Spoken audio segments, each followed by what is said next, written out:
Well, honey, I'm gonna go put that culvert in. Are you sure you know how? What's to know?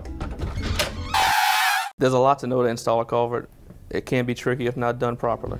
Be careful, sweetie. Don't forget about your back. There can be dangers such as buried electrical cables, sewer lines, buried gas lines, as well as buried water lines. Culvert is just a pipe that you put in the ditch to use for crossing the ditch or means of giving yourself more yard. Culverts in a lot of areas that the ground is mostly flat to where you need ditches to get the water out. You know, in the hill country, you don't need many culverts because the water just runs off quickly. But around here, the land is normally flat, so we need ditches to collect the water and then get it out of people's yards. So in order to cross those ditches, we need culverts. I forgot, I need to pick up some pipes for that culvert. But wait, don't you need a permit or something? A permit? You don't need a permit for that. First step is to complete a permit.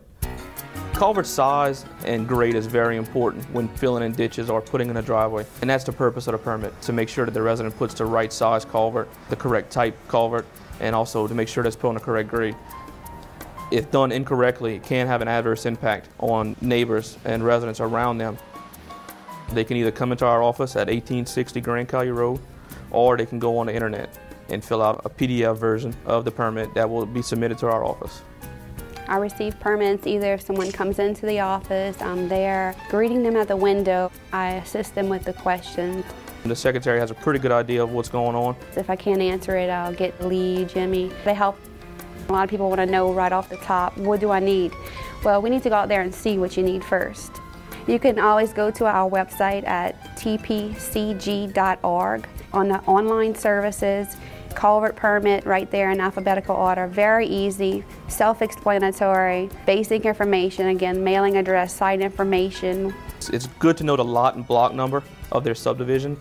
They need to know, of course, what they're looking to do, if it's just a driveway, if they want to replace their driveway with a new culvert, or if they want to do a complete fill-in of their front yard. I'll get that permit done, I'll key it into the system, as well as any permits that come off of the internet.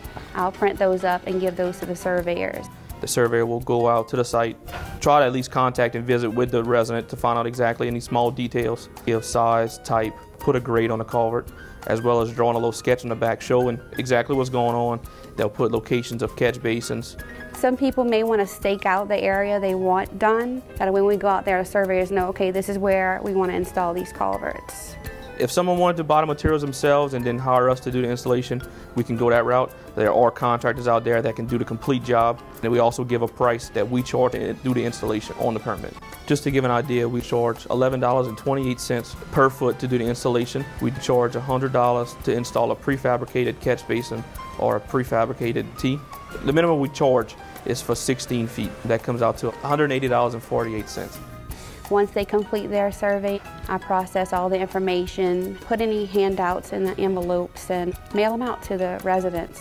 Installation can take anywhere from a couple hours to 2 days, depending on the size of the job. If they want us to do the installation, they need to get all materials. There's a number of local vendors that they can contact for these materials.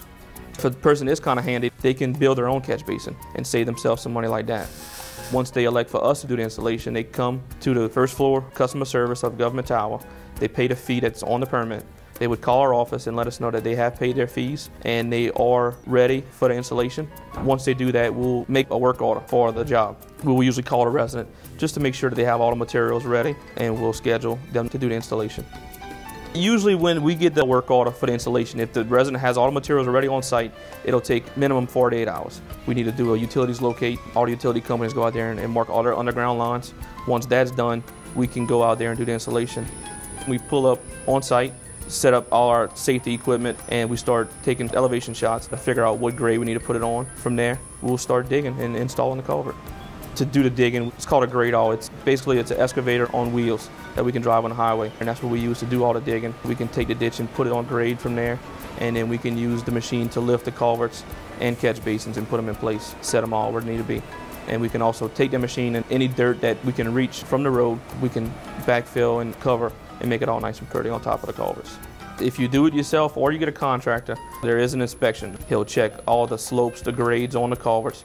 If not done correctly, it can have adverse impacts on other residents. We do have crews that go around and check drains and check culverts. It's important that residents do not dump grass clippings inside drains. The water will take those clippings and flow it further down, and once those clippings or leaves accumulate, it can cause backup in water and water not to drain. You know, it is a big parish. A lot of times we don't know about stopped up culverts or trash in culverts unless the residents call us. We send someone out to go take a look at it, see what needs to be done, and then from there we will make a work order and have either the ditch dug, the culverts cleaned, or whatever it may take to relieve the drainage problem.